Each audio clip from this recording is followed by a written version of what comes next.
hello, and good afternoon. Happy Sunday. I don't know if you're happy about it. I'm not. Daylight savings time. So we are starting a little bit later because I am still getting adjusted to the time change. I hope wherever you are getting adjusted to the time change. It seems like it snuck up on us. I mean, November just started and we're already having to adjust. Hey there, Hope and Victory. How are you? My name is Coach Yolanda, International Certified Spiritual Life Coach, and I'm grateful to be here once again on a Sunday, even if it is 30 minutes later than we usually start. I needed that 30 minutes to ground myself. It has been quite a week. Hey, Natasha. Hey, Chi Town. It has been quite a week. Wednesday, November 1st, was the 10-year anniversary of my son's passing. And so I already knew it was going to be a challenging week, and it was. And so I've been taking care of myself, and I have been taken care of by my loved ones. My family gathered yesterday at the cemetery park to acknowledge my son's life and what he meant to so many, and to have so many friends and family there to also support us was what our family needed. So, as you can see, I'm dressed down today. I've got my lounge wear on, so I'm going to take it easy for the rest of the day before I jump into my work for the week. And I hope that you are too. So, happy Sunday to you. The topic for today is just that, taking care of our inner children. Because sometimes, and we may not be consciously aware, that they are making the choices, making the decisions. They hold a lot of the feelings and the thoughts and then impact our behavior. And so we want to take care of those little people, all versions of ourselves, current version, past version, so that we can be more mindful of taking care of future versions of who we are becoming. And so today, and maybe next week as well, we're going to go through some declarations that we can make for ourselves and see how it feels. Sometimes when you're doing affirmations, when you're reading something, it can resonate with you, like you want to feel that way, but then there's a part of you that doesn't feel connected to it. Like you can say affirmations all day, every day, but if you don't feel it in your blood and in your bones, it may not feel like your truth. And last week, when we talked about revelations and how it can create a revolution in your life, you got to, between the revelation, the truth, and the revolution, the new way of being, you've got to believe it. You've got to start to believe the things that you are hearing and saying about yourself. And so affirmations are great. I love affirmations. Our lovely Marissa Price has a book of affirmations called Cocoon. Please go and find that. I downloaded my copy off of Amazon Prime. The affirmations are centered around her experience with coming into her fullness after being in a toxic work environment. And so, again, affirmations can be great, but if we are not feeling them 100%, um, it can, you know, delay the healing process. So, today we're going to go over two. We are going to go over two declarations that should be a part of the healing process when you are doing inner child work, because a lot of inner child healing is also shadow work. It can be dark work because you may be going into memories and experiences that didn't land for you so well, things that are still impacting you that you now have to revisit. And you got to take care of yourself. We all have to take care of ourselves. What you say, Natasha? I look what? Thank you. I appreciate that, sister. Thank you. I'm telling you, I have been well taken care of this week, even by individuals who didn't know what I was going through.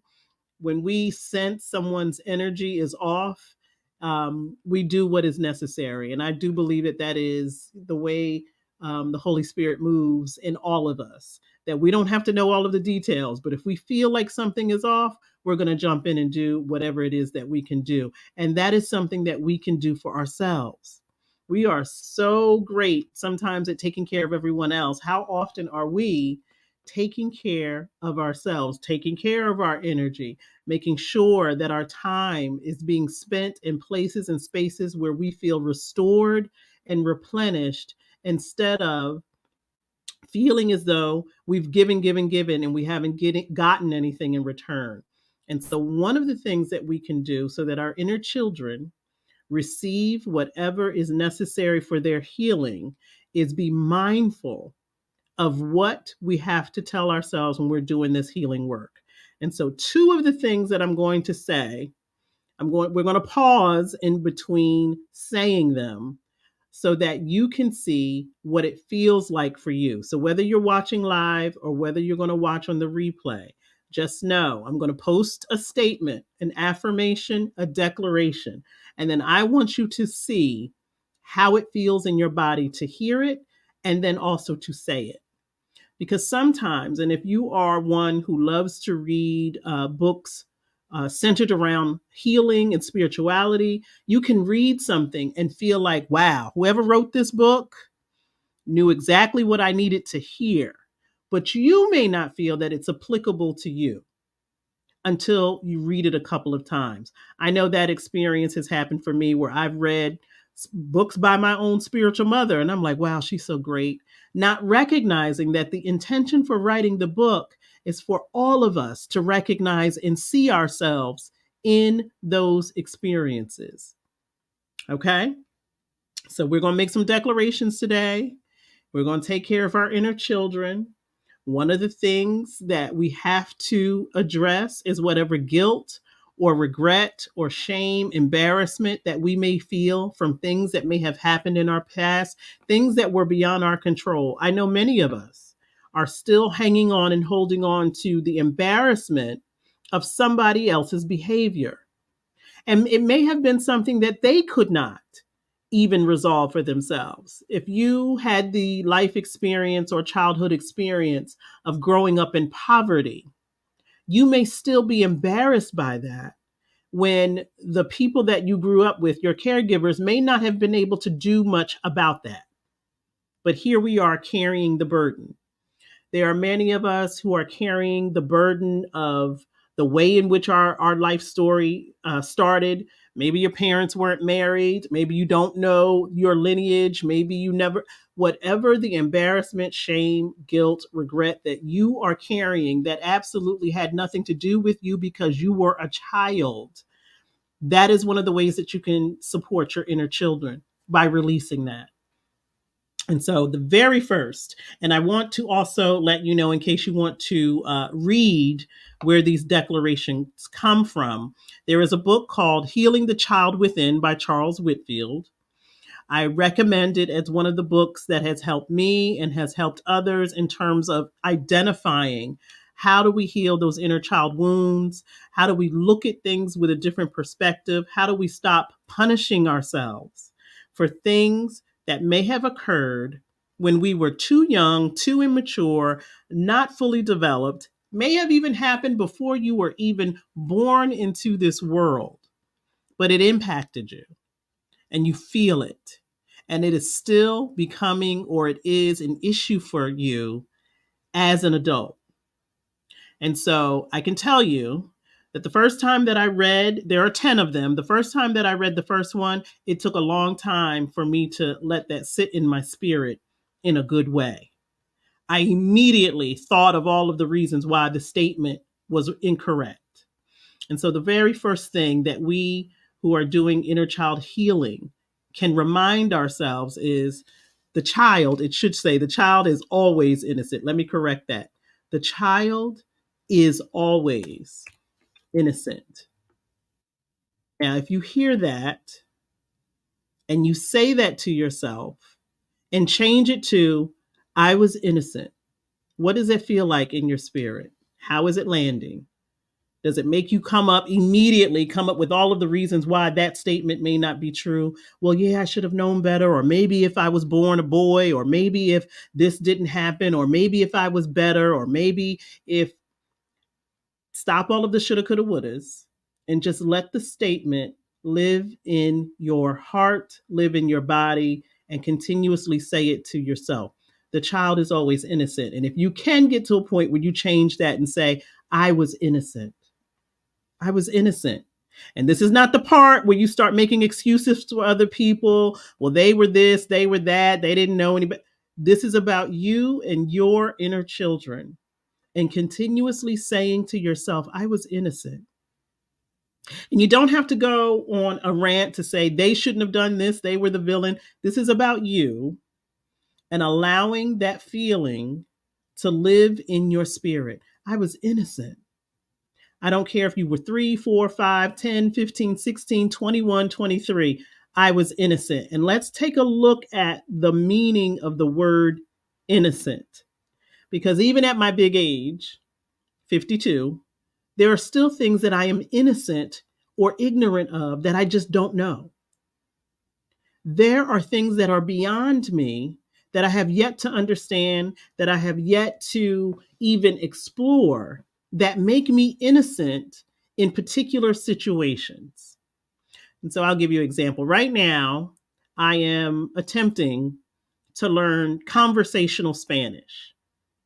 I took Spanish in high school, didn't do too well, didn't want to revisit it, but I can understand some conversational concepts in the Spanish language.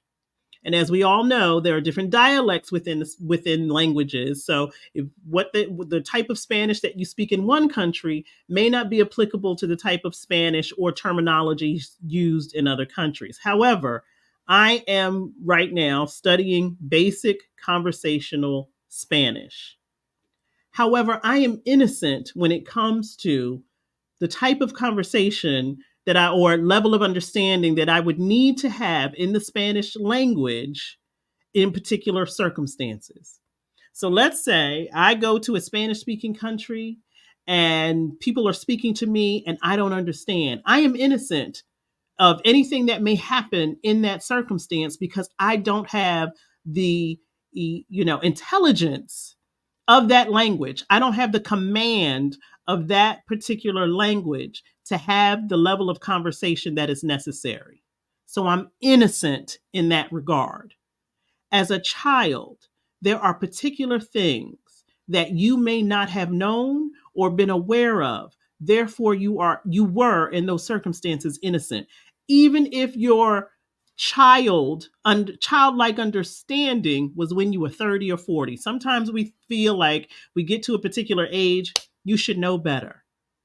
If I haven't been exposed to, if I haven't had an experience of using the developmental skill that is necessary for me to understand something, then in many ways I'm either ignorant of it or innocent of it.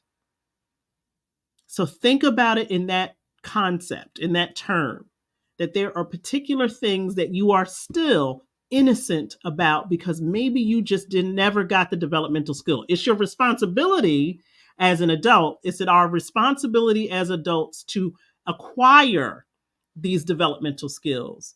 But if you've never had it, if you were never exposed to it, then in many ways you are ignorant or innocent. And it doesn't mean you're stupid, doesn't mean you're dumb. It just means you did not have the exposure, lack of exposure to particular things. I witnessed something last night and I was all ready to be like a Judge Judy, like, what's wrong with you? You're a full grown adult. You should know better. And then I had to check myself, like, maybe that individual just doesn't. Because as my mother used to say, and as my children know, I say now, common sense is not common. Not everyone has had the exposure to particular experiences that would support their knowledge and wisdom and how they should act and behave. And sometimes we forget that. But if you were to go to another culture where you were ignorant or innocent in the ways of that particular culture, you would also feel in some regard that, hey, I can't be held responsible for something that I didn't know about. or that I am innocent of. Even if my intentions, were to educate myself as best to my ability, if it's something that there's a nuance that is beyond me, then I'm innocent. I just did not know. But we have a hard time with innocence. As adults, we have a hard time with innocence because our culture tells us that if you are a certain age, then you should automatically have the emotional intelligence, the mental intelligence, and wherewithal to just be right all of the time. We don't give a lot of grace, which is why today we are giving our inner children grace. We are giving ourselves grace. And so I have to consistently tell myself at 52, did you know what you were doing? Was this a conscious decision? Why are you beating yourself up for something that you didn't even know, that you were innocent of? Your intentions were pure. You just didn't have all of the information that you needed. But now that you know better, hopefully you will do better. But let us not beat ourselves up for things that we just are innocent of. We just don't know. We have a hard time with that because the world will tell you, well, you're a certain age, you should know what to do by now. But you don't know what my history of experience with particular things might be. I may not know how to have particular types of conversations. I may not have the experience that I wish that I had to have particular conversations. I may not have the emotional maturity necessary to have particular conversations. Doesn't mean that I don't have the responsibility and that I'm not accountable. Being innocent does not dismiss your accountability or your ability to do better or your responsibility. I can be innocent and also still be responsible. I can say, I didn't know. And now it's my responsibility to educate myself. And that can go mentally, emotionally, spiritually. Many of us are spiritually innocent to particular ways and to particular things, which is why we seek guidance from others so that we can strengthen our wisdom, our knowledge, our intelligence, so that we can no longer say, I just didn't know. But see how that feels for you, that the child within you, meaning someone that does not have the developmental skill, the emotional maturity, and all of the other things that occur with children who have limited experience. As I have told y'all many times before, I work around children. And sometimes the expectations that we place on people who have only been on this planet for a very short amount of time and who are dependent upon adults to expose them to experiences so that they will learn, we have the nerve to have a level of expectation for children. How come you don't know how to do this? Well, maybe you never exposed it to me. Maybe I don't know how to act in a restaurant because you've never taken me to a restaurant, or the only restaurant you ever taken me to is Chuck E. Cheese, and we act a fool in Chuck E. Cheese, and now you're taking me to a whole nother restaurant where you are expecting me to know how to behave. We put a lot of expectation in places where people have very limited experience and exposure. And so think about that when you are thinking about your own innocence in this right now moment. Are you innocent of particular things because you haven't been exposed to them? Or maybe you were exposed, but you chose to ignore. I have an example about that as well. So one of the reasons why I've scaled my business back and I've stopped my one-on-one coaching, and I know some of you have reached out to me to ask me about that. I will respond to you individually. But one of the reasons that I did that, because I was experiencing, and I had experienced it more than once, and so that's when I paid attention. I'm like, what's going on here? I was having these experiences where I was connecting with clients, signing people up, and then nothing. I lay out the framework of how we're going to work together. You tell me what it is that you see in your life that you would like to change, and we work together to come up with this framework. But then the clients wouldn't be participating in the way that we had agreed they would participate. they would either miss sessions or cancel sessions all of the time. I would ask, have you done this spiritual work? They haven't done the work. And so it became frustrating for me as a spiritual life coach to take my time, my energy, my experience, and my just joy for what I do, and to pour it into places where it either wasn't being received or it wasn't being taken seriously. And so I got frustrated. I said, I don't want to do one-on-one coaching because people say they want to heal, but then they don't. They want it to be convenient. And as we know, healing is never convenient. It's always going to disturb something, like we talked about last week. You're talking about creating a revolution in your life. Some things are going to be disturbed. Some changes are going to have to occur. Some things are going to have to be done differently. You're going to have to look at some things, and you have to have a willingness to do that. And as my spiritual mama always said, I didn't call y'all, y'all called me. So if you call me and you say that's what you want, but then that's not what you do, then it leaves me confused. And so I was feeling confused and feeling as though my time was not being appreciated. And so that's one of the reasons that I stopped one-on-one coaching. But as a spiritual life coach, I always know that if you are experiencing something externally, that means it's going on internally. And so I had to ask myself, where are you not committed to the things that you say you want to do? Where are you not willing to change, Yolanda? Where are you being, saying you want to do something, but then not focusing and putting the time and attention to it to do that thing? And it was in my personal life, it was certainly around my house. I love my house. I have a beautiful house, but I'm not always a good steward of my home. I don't always take care of it in the way that it deserves to be taken care of because it's a lot of work. For those of us who hear the terminology now, I want a soft life. Well, having a soft life doesn't mean that you don't still have responsibilities. And sometimes those responsibilities mean you got to get in the muck, in the mirror of cleaning things up or calling people to do something. So that in my personal life, that's where I was not committed and not being a good steward of my own time and the time that my house requires, was just not being a good steward. Look, y'all might see my plants over here in the back. They dying. I got all of these plants because I said that I wanted them, but I'm not always taking care of them in the way that they deserve. And all they want is some water and some sun. And I'm so busy doing so many other things, I'm not committed to them. So in many ways, what I was experiencing with my clients was a reflection of what I was dealing with or not dealing with in my own life. And so that's one of the ways in which we can be in something and not see it for what it is. Now, am I responsible? Absolutely. Am I innocent? In some ways, I may have been innocent because I wasn't paying attention, but that was willful innocence.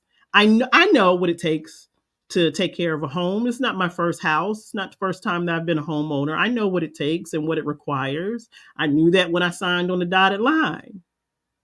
But I only wanted to pay attention to the things I wanted to pay attention to. So in many ways, that was like a willful innocence of, well, I didn't know that I had to change the filter in my furnace. Girl, you know that. You knew it. You know that that's something that's part of the regular maintenance. Well, I didn't know that I had to have the gutters cleaned out, every season. You knew that.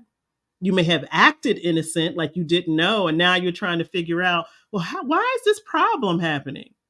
How many of us have automobiles, and those automobiles need regular maintenance, but you pretend to be innocent when you don't know, why is my car making that noise? Because you ain't had an oil change in 4 months. Why are my tires sounding like that? Because you haven't changed the tires or had the car, serviced in a while. So there are times when we will act innocent, like we just don't know what's going on, but that's a willful innocence. So take a look at how you feel when you say, I am innocent, when things happen in your life. Do you automatically play victim because you really, really feel like, well, I didn't know. I didn't know the car needed gas. You knew the car needed gas. I didn't know I had to, go to the doctor every 6 months to a year to get a checkup. And now I'm trying to figure out why I feel the way I feel. Sometimes we act innocent when we are the cause of the thing that's going on. And that also happens when you are doing inner child work. We can see things differently because we want to be innocent. In our eyes, we want to be innocent. Well, I didn't know. Like, when I think about some of the things that I did when I was 16, and I can say, well, I was a child. I didn't know what I was doing. I knew very well what I was doing. I knew what I was doing. I knew that everything had consequences. Sometimes the consequences could be laid out plain on paper. I still make the choice to do what I wanted to do. So be very, very careful as you are letting this statement, this affirmation rest in your spirit, that you're not letting yourself off the hook. We got to remain accountable. We have to remain responsible. We have to take ownership of the things that we were consciously aware of. When we say the child is always innocent, we are speaking about in ways in which it was beyond your responsibility, your accountability, and something that you just cannot take ownership of because you were not responsible for it. Many of us were born into families that they are not the family of choice if we had to do the choosing. You may not have been able to, avoid some of the circumstances of the life that you were born into. Of that, you can say you are innocent. However, as an adult, we can still say, I was innocent, but it is now my responsibility to do something about it. That is one of the hard lessons about healing. That as you mature, you can identify where the root cause comes from, but you are responsible to heal it. And so many of us want to go back to the origin of the pain and say, you got to pay for that. You've got to heal that. You got to restore that. You got to fix that. Often, the place where you hurt the greatest, the healing is going to be your work to do. You may not get the forgiveness. You may not get the I'm sorry. You may not get the apology. You may not even get the acknowledgement that you were hurt. And that can be one of the biggest things to get over when you are doing healing work. How do you heal something when you know it wasn't your fault and perhaps the party whose fault it was won't even acknowledge the pain? Won't even acknowledge. I was listening to a phone call between a young man who I believe is experiencing homelessness and his mother. And he's bringing up all of the reasons why he is living on the streets. And he's saying, I prefer to live on the street than to live in your house because you hurt me. And of course, the mother is denying that because she knows she's being recorded. She's like, I don't know what you're talking about. Nobody beat you. I don't know what you're talking about. And this young man is like, remember you did this? Remember you did that? Should I call so-and-so to verify? And she's just, as they say, gaslighting. She is just, I don't know what you're talking about. That didn't happen. It can be challenging to heal when the person who should be loving you the most and should be comforting you, should be caring for you, is absolutely trying to make you feel like everything was your fault. And that the reason things are the way they are in your life has nothing to do with their behavior, has nothing to do with what they said, what they did, and they will never see it that way or apologize. But you now have to take all of that pain and heal it. It can be one of the most difficult things about the healing process, which is why it also hurts when you get to a place of peace and then all of that old stuff shows up and it wants to challenge you. It's like, here I am being peaceful, living my life. I've done some healing work, and here you come trying to bring all of that old stuff up to unravel all of my hard work. And so keeping this statement in your mind, the child is always innocent, may also help you or support you when that stuff comes from the past to try to make you feel like it was your fault or you just don't understand. And how many times have we seen families on either talk shows or maybe in our own families go back and forth with whose fault it was? Well, you didn't know what was going on with me. Well, you didn't care what was going on with me. All of that back and forth does not resolve the pain. We have to figure out, how do I resolve this pain and suffering that's in my body that I am now responsible for, even if it comes from an external source? One of the ways that you can do that is to repeat, the child is always innocent. I was innocent. I don't want to hear about somebody else's story because maybe you're not there just yet. You don't want to hear about why things were the way they were because you're not there yet. Stay with the innocence that may have been denied in your existence that you still deserve. We still deserve to hear it. I'm telling you, your 5-year-old needs to hear that you were innocent at 5 years old, even if mom, dad, grandma, and everybody else were doing things that impacted you greatly. Your 5-year-old still needs to hear that you were innocent. And it doesn't betray your trust, your love with any of your family members. It frees you up to do the healing that is necessary and to give yourself grace. If you're the type of individual that in your adult life, you still are defensive anytime somebody asks you a question, you're ready to fight. That didn't just start in your 20s. It didn't just start when you were a teenager. I guarantee you it started long before you even knew what survival mode meant. The human body, the human experience is designed around survival. We didn't go through all we went through to come into existence to not survive. And so many of the things, the experiences, the behaviors that we adopt are based upon our survival. Children learn that very early. If I want to be taken care of, I have to do what's necessary. And sometimes the rules change depending upon who is in charge or who has the authority. I really wish somebody would put on a t-shirt. Sometimes the biggest bully is the person that you need to take care of you. Sometimes our caregivers bully us. We may not see it that way. They may not see it that way, but we know this person is responsible for feeding me, clothing me, taking care of me, making sure that I have a roof over my head and a bed to sleep in. So I have to do what I have to do to survive. Remind your inner children, speak to them now and forevermore, and tell them whatever you felt like you had to do or whoever you became because of what you experienced, you were innocent. You were innocent. So here is the second declaration. Let's take a breath. Continue to think about that. If you want to write this down and use it as a journal prompt to see what your relationship with innocence is, what does it even mean to you? What is your definition of innocence? And if you have a difficult time with defining it, believing in it, and allowing yourself to be released from guilt, shame, and regret, then you might be journaling a long time.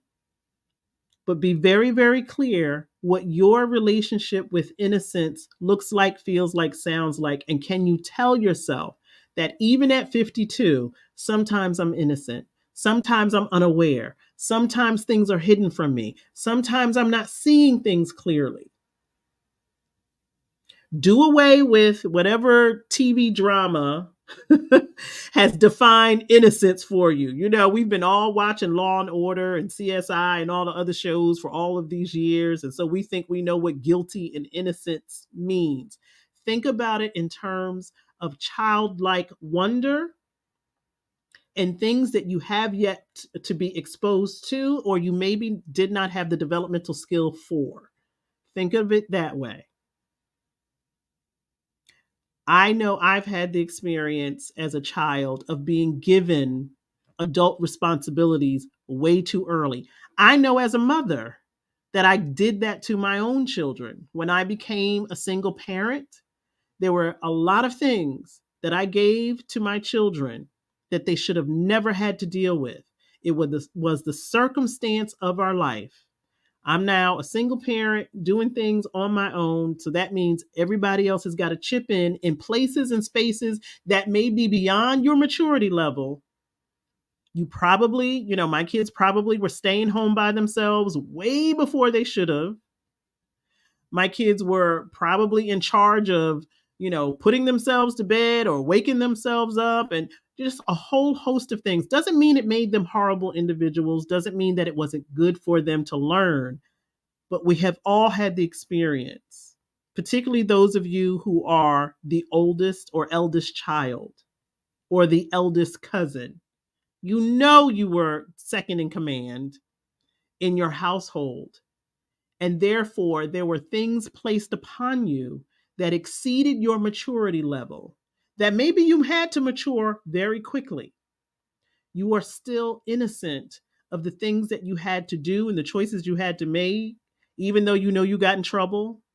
If something happened when mama wasn't home, when daddy wasn't home, the oldest would get in trouble for it, even if it was a responsibility that they should have never been placed in.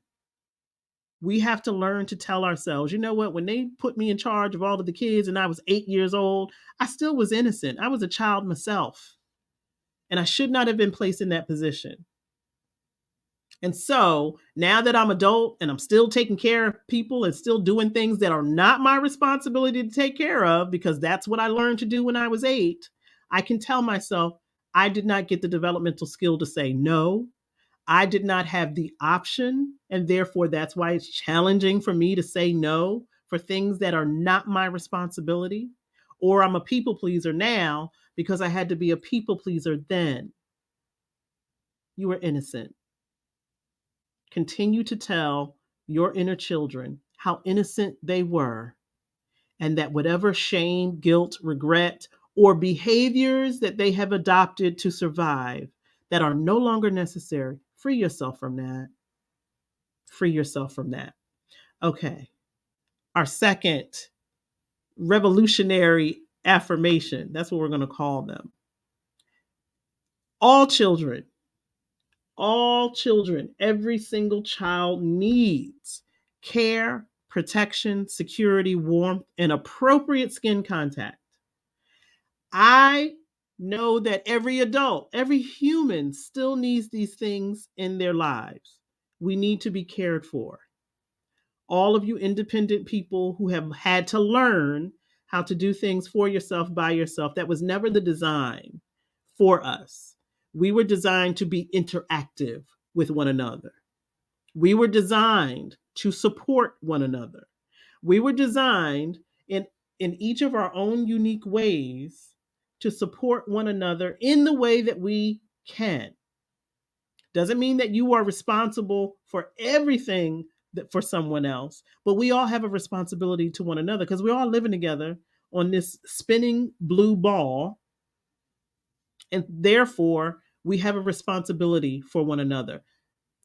Same thing that I was talking about earlier. Last night, I saw something and I just was like, I cannot believe an adult would behave that way. But I had to catch myself because I don't know the emotional or intellectual capacity of that adult.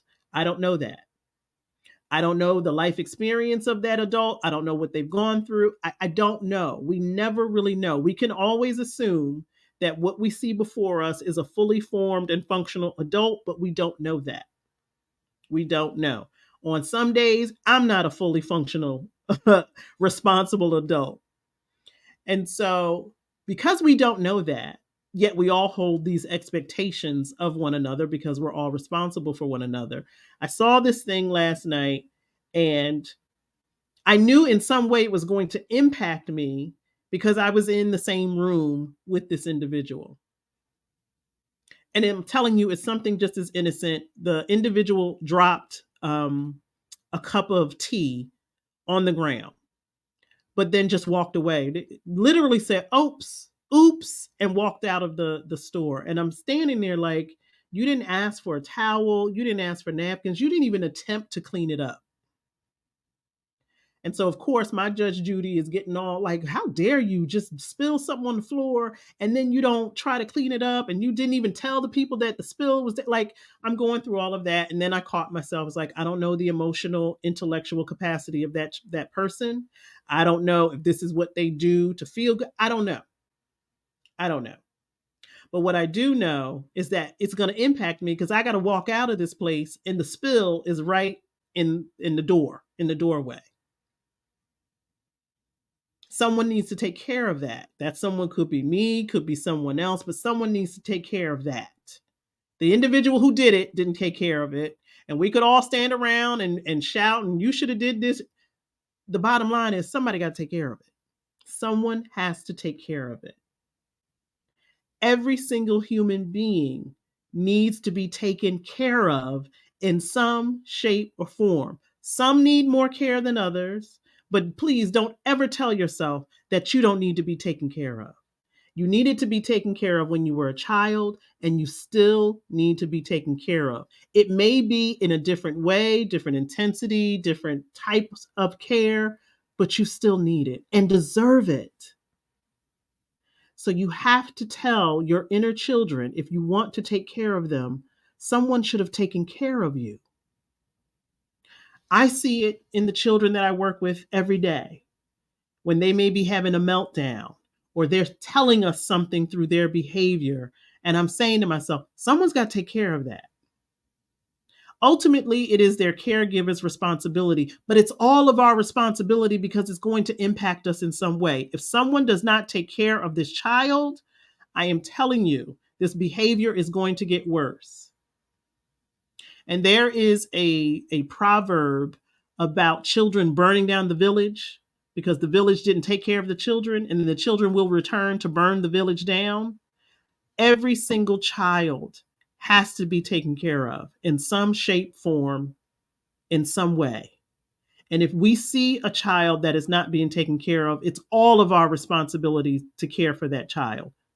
So we have to tell our inner children, tell your 7-year-old self, you deserve to be taken care of well and appropriately. In places and spaces where someone fell short, it wasn't your fault that you didn't have what you needed. You didn't ask to be brought into the world. But now that you were here, you deserve to be taken care of well. Now, your caregivers may not have had the capacity to care for you in the way that you deserve. Still doesn't mean that you weren't deserving. And so many of us, because we had that experience when we were younger, we get to a point where as adults, we settle. I don't need anybody to take care of me. I don't need nice things. Or we get nice things and we don't use them. My mother was good for that. She would buy nice things and then either put them in a china cabinet or put them in plastic and never use them. Oh, well, I like to look at the thing, but I don't want to I don't want to use the thing. We all deserve to be taken care of and supported and loved. And so write that down wherever you can so that you can continuously tell yourself, I deserve to be taken care of. And if someone is not taking care of you and they think that they're taking care of you, then that's worthy of a conversation.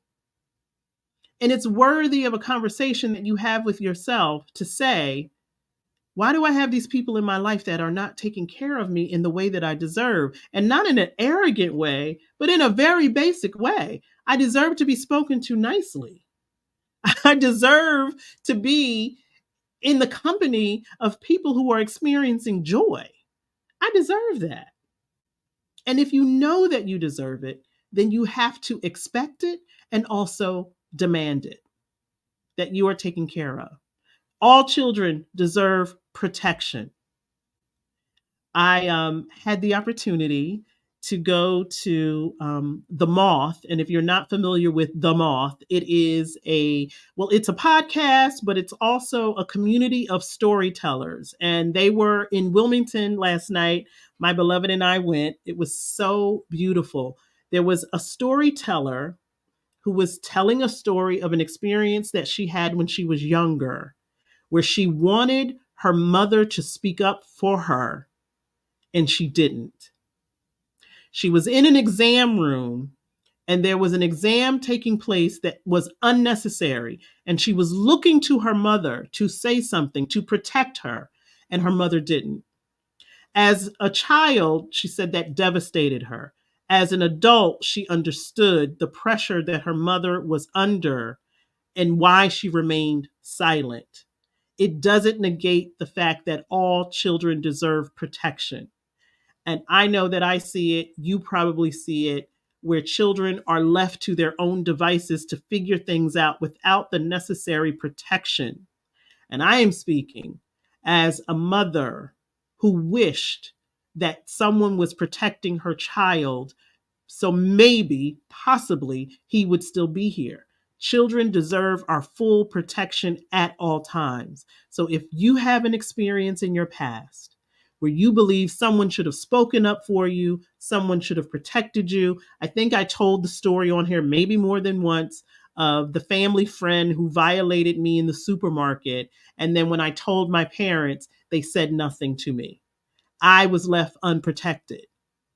And that stays with you to where you either feel vigilant about your own protection or you don't feel like you deserve protecting.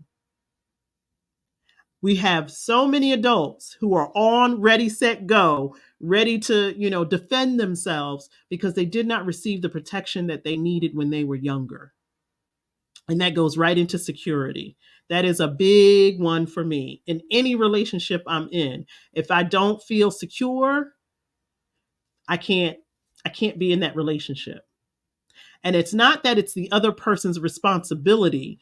It's your responsibility to not behave in ways that make me feel insecure, that make me feel like I'm not safe.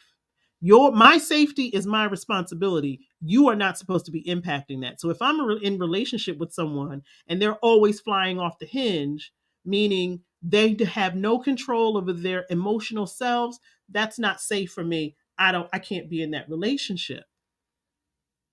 Children deserve to feel secure. If the adults are constantly losing it, how are children supposed to feel secure? If you grew up in an environment where it was always chaos, somebody was always popping off, arguments, stuff being broken, thrown, that is an unsecure environment. And you may not even know what security feels like, looks like, sounds like. There are some people who cannot sleep if it's quiet. They need noise because their body is so used to chaos, confusion, and a whole bunch of noise going on that silence doesn't feel safe. Imagine what that feels like when you are a child. That silence doesn't feel safe because you are always on guard. The very last thing that any child should have to feel is that they have to protect themselves when they are unable to do so. I saw a young person on a video the other day. They were doing active shooter drills in their school. And he had the wherewithal to say, the last thing I'm going to do is if there's an active shooter in my school is to go get in the corner and hide. He said, I'm going to get out a window. I'm going to go out the door. I'm going to do whatever I got to do to get out of that classroom. I'm not going in the corner with the rest of my classmates to be sitting duck. It's a sin and a shame that in today's culture we have to have active shooter drills, but they are necessary. But oftentimes they're not keeping children safe. They're really not keeping children safe. It's how do you command if there's an active shooter? How do you command when you have 20 children in the classroom that you are responsible for? Children should not have to experience these things because the adults are unhinged and not safe. It's a childhood responsibility now. That's the reality of our lives, that now children have to be responsible for not getting shot because the adults don't know how to act and don't know how to behave. Remind yourself that as a child, if you did not feel safe, it was not your fault. There was absolutely nothing that you could do as a child to keep yourself safe that the adults whose responsibility it was should have done. Children also need warmth. And I don't just mean heat. I mean, they need to be in warm, thriving environments. I don't understand. I don't think I will ever understand, although I also engaged in the behavior when I was younger. Why we yell at kids all of the time. Why are we yelling at children? Why are we not creating warm environments? Oh my goodness. Hope and Victory says she's still traumatized by the whipping at school and at home as a child. You were absolutely innocent. Can you believe that that was a thing? And it is still legal in some states here in the United States that children can receive corporal punishment at school. There's a whole generation that will tell you that's what's wrong with today's kids because we don't beat them. Please find yourself a therapist to work out whatever issues that you need to work out where you think you being beaten was a good thing. Because what if somebody beat you now? Wouldn't it be a good thing? If it's a good thing for a child, why wouldn't it be a good thing for an adult? If you think the way that you should learn things is for someone to come along with a belt and beat you for it, why don't we do that now? Why don't we beat people? Why don't we beat adults when they do things that they do? We think it's okay for kids. And there are people in my generation that will even tell you, we're not beating kids, and that's why they are the way they are. No, kids are the way they are because the adults are unhinged and not providing the things that are necessary to raise developmentally secure and emotionally secure individuals. But we don't want to see it that way because it's hard for us to say that we were innocent. That's a great example of you not being able to say that you were innocent of something and you don't want to make your parents the bad guys. And this is not about making them a villain. I was spanked as a child. I don't think my parents are villains because of it. I think that there was another way that they just did not know about. And in many ways, they were innocent because that's what was done to them and previously and previously and previously. I don't think they're horrible people because they used to spank me and my brother. I think they were people who did what was always done and they weren't willing to do something different. I was also one of those people. I'm so grateful that my granddaughter is growing up in a life experience where people are not beating her, spanking her because she's not doing what we want her to do when she's only been here 3 years and she's a pandemic baby and she hasn't been exposed to many things. And this isn't making excuses for her. This is protecting her as a child so that she don't have to be a 23-year-old woman doing inner child healing, trying to figure out why she was punished for things that children do. And so warmth means warm environments where children can thrive and see the best of themselves. And you still need that as an adult. You need warm environments, whether it's with your family, with your friends, or with the families that you have created. Because for many of us, our family is not a warm environment. It's the holidays, and we're about to get together with our families, and many of us are dreading it because it's really not a warm environment. Someone is always the butt of the joke. Someone is always fighting. Somebody's always bringing up old stuff that hasn't been resolved. If it doesn't feel warm, then why would you want to be part of that environment? If you can't welcome me in a warm way, then don't welcome me at all. If the first thing out of your mouth is, I'm glad you got here because I got some things to get off my chest, trust me, don't invite me. Human beings deserve to be in warm environments, whether it's work, whether it's your home life. If you right now are in an environment where you just can't wait to get out of, if you right now, because it's Sunday and you are dreading going to work tomorrow, then you have to ask yourself, why am I continuously doing this to myself? I am deserving of care, protection, security, warmth, and let's not forget appropriate skin contact. Now, I am also a former massage therapist. I cannot tell you how many touch deprived people that I have come across where they think the issue is I'm stressed, I hurt my back, I did this, I did that, when really it's you touch deprived. I'm grateful that they came to get a massage, but the one massage once a month or once every 6 months is not going to cure what's going on here. We all deserve appropriate, regular skin contact, hugs, holding hands, somebody touching you appropriately does something chemical in your body. But many of us as children did not always experience appropriate skin contact. So we don't want anybody touching us. Or we're very selective in the ways in which we engage in touch. I have seen individuals who are in relationship and one will grab the other one's hand and it's like, "Ooh, why are you touching me? Why are you hugging me? We got to do some work to tell our inner children that not all touch is inappropriate." And again, you may never receive the apology or the acknowledgement that something horrible or horrific was done to you, something inappropriate was done to you when you were a child. But now, as an adult, it is your responsibility to get that healing because you are still deserving of appropriate skin contact. Your inner children would really like to know, what is it about me where people don't touch me appropriately?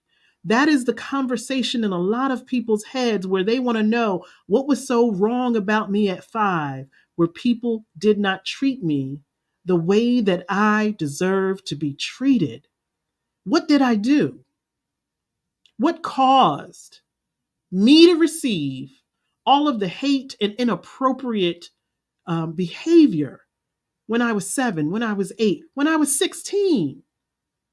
What did I do other than exist that made other people think that it was okay to be inappropriate and to misuse my innocence? What was it? What could it possibly be to make anyone think that it's okay to do that to a child? You have got to tell your inner children right now, baby, it was never your fault. Baby, it had nothing to do with you, even though it impacted you greatly. Someone else should have had the protection. Someone else should have had the care, the security, all of the things that we have just been talking about should have been afforded to you as a child so that you never experience that. And what's most horrific is when you experience it at the hands of the very people who are supposed to be providing care, protection, security, warmth, and appropriate behavior. And even if it is exposed, it's never talked about. No one ever pays for it. I think about our beloved Maya Angelou, who literally stopped talking for years because of a violation and because she believed her exposure of the violation is the reason that someone was murdered. None of that was her fault. And yet she carried that at such a young age. And many of us still feel voiceless, unprotected, insecure because of somebody else's behavior, and they never acknowledged it or apologized for it. And the people who were supposed to stand up for you didn't. And there's a host of reasons why that happens. You may never be able to untangle that web, but you still carry the pain and the suffering in your body. And so now you are responsible. You are responsible for giving yourself the healing that you deserve by telling yourself, I was innocent. There should have been someone taking care of me, protecting me, securing me, giving me warmth and appropriateness in my life. They didn't do it. It could have been your mother, could have been your father, your grandmother. It could have been a host of people. This is not about making them the villain and saying they fell short, when the truth is they fell short. We don't always know why. It could have been their own demons that they were battling. And like I said last night, during the storytelling, when the individual said, I watched my mother sit silent while people were violating me. She said, but as an adult, I understood why she did that, because it could have been life or death. It could have meant that she now became the focus and the people would have turned on her and separated us. And because of that experience, this individual grew up, became a doctor, so that other people would never experience what she experienced. And that is how we take our trauma and turn it on its head and make it a blessing. I was just thinking this morning about things that we experience and how it can be a blessing for someone else if we expose it, talk about it, and show and demonstrate how we have been able to heal it. And maybe, not that it's the purpose of why we go through traumatic things, but it is that silver lining that can come out of it. I tell myself all the time, shut up, girl. I tell myself all the time, it's my responsibility to talk about my pain in such a way that someone else can see it, but also see the healing that has happened. I would never want anyone who has ever experienced loss of a child to feel like that's all there is to life. Just continuous grieving and suffering for the rest of your life. I thought that was going to be my life. I now know that is such a different way of living, that I have been able to take my pain, show it to other people, and say, this is not all you are. You are so much more. And it starts with releasing yourself from ever feeling like it was your fault that horrific things happened to you, or that you experienced things at a time in your life when you had absolutely nothing but innocent intentions. Children do not come here to create destruction and to destroy things, but they absolutely will become destructive and destroy when they feel like no one is caring for them, that they are not protected, that they have lack of security, where there's no warmth and there's inappropriateness in their day-to-day lives. I'm telling you, children will tear the walls down because the human body is designed to survive. And if I am an innocent 12-year-old and I'm being violated, trust and believe at some point I'm going to fight back. And it's going to be in ways that disturb other people to the point where they think I'm the problem. I said that on Friday. There's a young person that, is going through therapy. I said, isn't it a daggone shame that the child has to go to therapy because the adults don't know how to behave?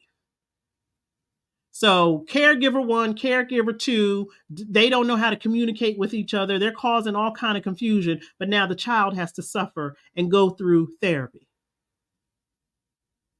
That is, unfortunately, the story of so many of us, because the adults didn't know what to do. The child suffers, and now the child has to bear the responsibility of healing themselves. And that's what all of us are doing. That is all what all of us is doing. Hope said they didn't know better. They were treated the same as children. I am healing and will repeat it. And here's the thing. If I say that I am innocent, I have to afford the same grace to someone else. I have to afford, yes, ma'am. She said, will not repeat it. And that is how you take your trauma and you find that silver lining, by not repeating it. And so I am reminded that if my parents were the type that spanked me, it's because they were innocent.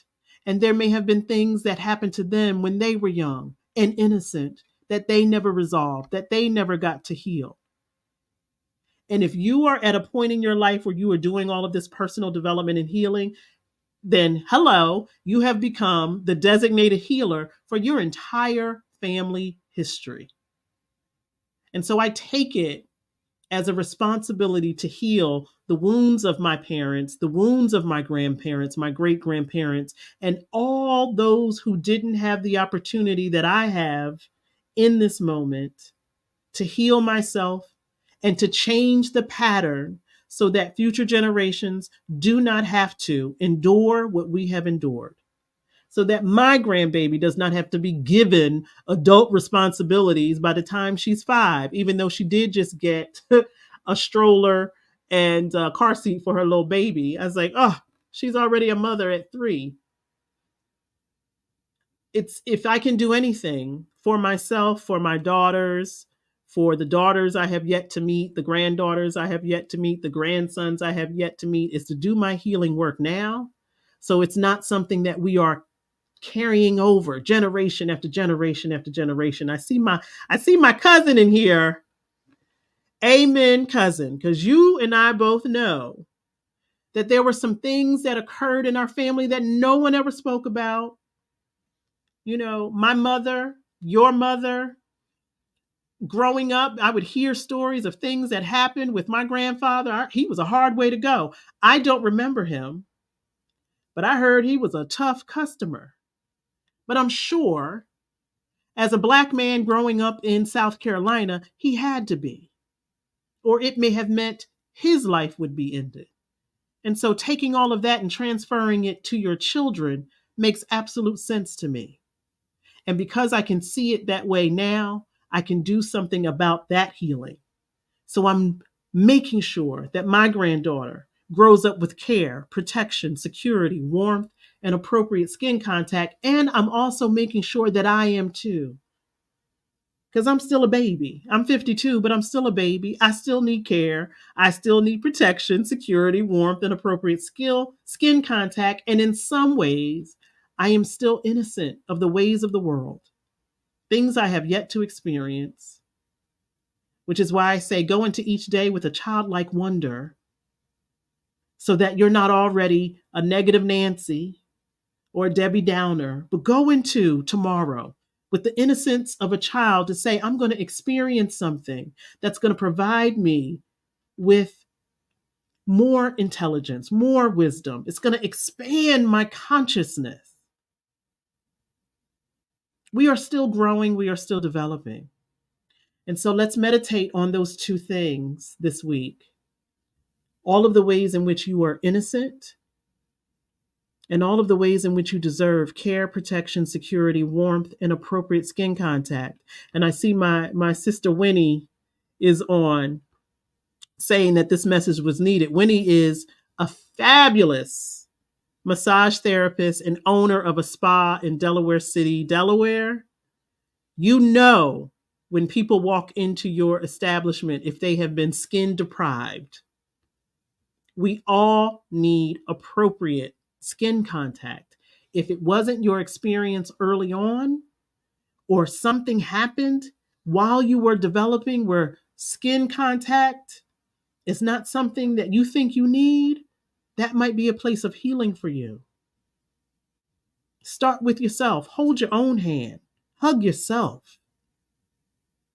Recognize the places on your body that need to be touched because it's been absent for so long, or because you didn't know what appropriate contact felt like. I know when I hug my grandbaby and I feel that little soft skin, oh my gosh. I'm like, this is the greatest thing in the world. When you hear people say, I'm not a hugger, I'm always intrigued by what happened where you don't like a hug? You don't like hugs? What happened? I love a good old bear hug. One of my favorite uncles, every time he saw me, he would squeeze me almost until my eyes popped out of my head. And I loved it and expected it every single time I saw him. I'm so grateful that in my life experience, I have been given warmth, appropriateness, security, protection, and care. I can remember when it was absent, but I also remember when it was present. And so I'm grateful for that. And what that did to me and made me feel as a young person, to know that I could go climb up in my daddy's lap or climb up in my mother's lap. I sat in my mother's lap until I was about 40 years old.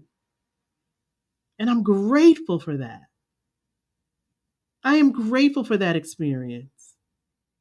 And so please, please, please, this week, start to ask yourself, what is my relationship with these things that we all need as humans?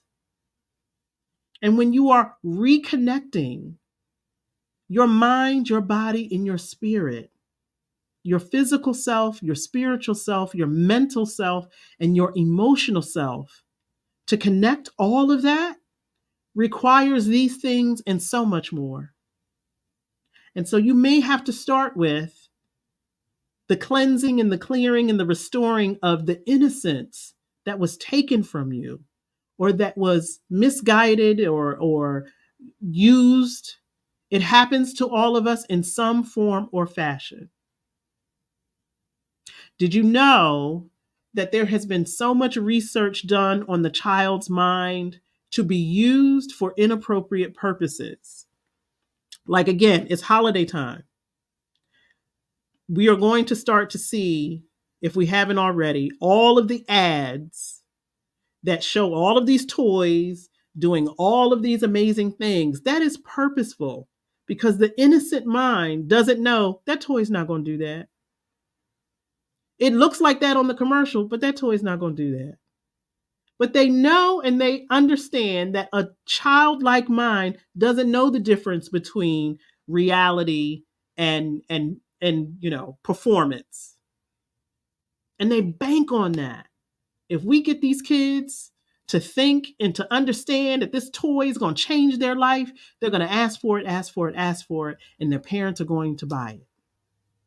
And it's no different than what goes on every single day on social media when people are trying to influence you into buying things that you know damn well you don't need.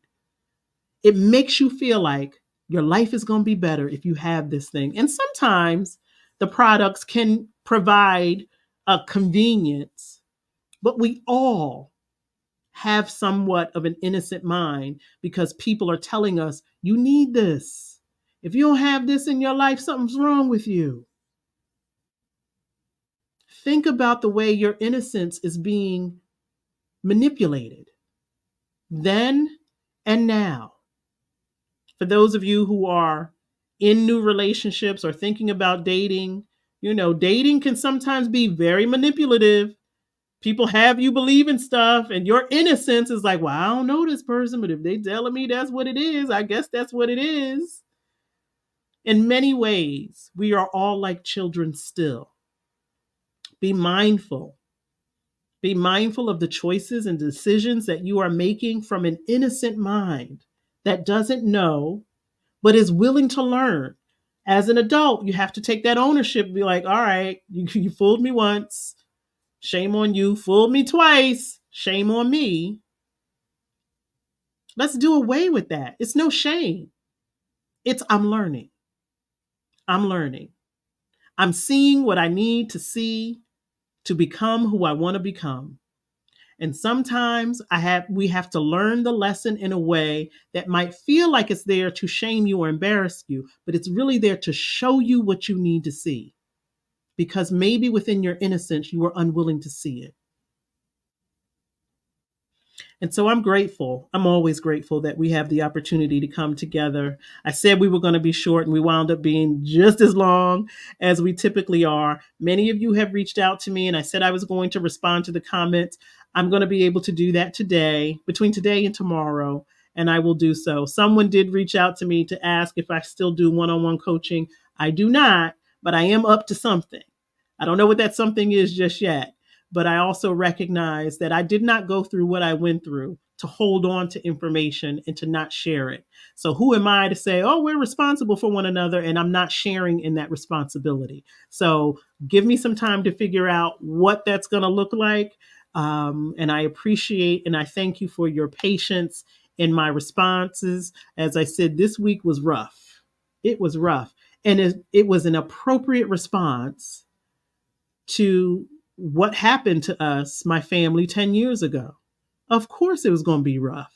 I wouldn't expect it to be any other way. And I allowed myself to be in the roughness. But I'm also grateful for the individuals who continuously show up for me and my family and surround us with care, protection, security, warmth, and appropriateness. I got some good hugs yesterday from some people who I haven't seen in quite some time, and that was delicious. Being here with you on Sundays is delicious. And I really hope as we go through, those were just 2 of the 10, as we continue to go through. And again, the name of the book is Healing the Child Within by Charles Whitfield. As we continue to go through what I'm calling affirmations and declarations, he calls them premises, theories. I know it to be true that I was innocent. I don't always connect with it when I should, but I'm continuously a work in progress, as I know that we all are. I thank you, thank you, thank you. Please give yourself the care that you need this week. Give yourself the protection that you need this week without isolating. Give yourself the security that you need. Trust your body. If you are in situations or experiences and something doesn't feel right, trust it. Give yourself the warmth that you deserve. Talk to yourself in nice ways. Surround yourself with loving people. And appropriate skin contact is necessary. Hug people where you know it's going to be received and given well. Hold hands whenever you can hold hands. Touch someone's face. Ask them first, is it okay if I touch your face? Hold someone's face. Scratch someone's scalp. Rub someone's back. We all know how good that feels. And it is so necessary that we have that every single day. Every single day. Every single day. There should be something chemically going on in your body that is responding to good touch. Whether it's something you're doing for yourself or something that you're giving someone else. You see how simple that is? You don't have to go out and buy something. Sometimes all people need is a hug, or for you to hold their hand, or for you to hold their face and tell them that they're beautiful. So simple. But yet it can mean the entire world for that individual, and they may not even know that they need it.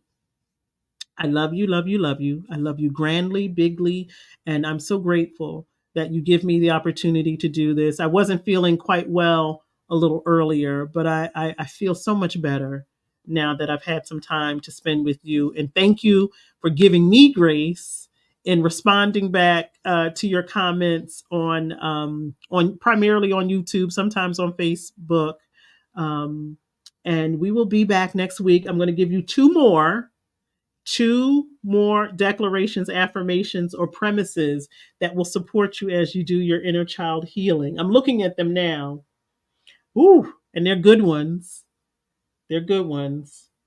And because we've always talked about telling the truth, it also may mean that you are going to have to resolve a truth that is uncomfortable. Let's take a deep breath on that. We'll wait until next week. I want to leave you with some more. That's right. Hugs and kisses all the way from South Carolina. I love you too. I love you, love you, love you. Know I love you. You are so welcome, my dear. Thank you, thank you, thank you. I had the opportunity to meet someone from our community on Thursday. Oh my gosh, that was so special and so loving. I love you guys. Thank you for watching. Thank you for those of you who share. I'm supposed to say that too. Like, subscribe, share, all that good stuff. I thank you for all that you do for me. And I hope that I am continuously doing something for you. Have a good rest of your Sunday.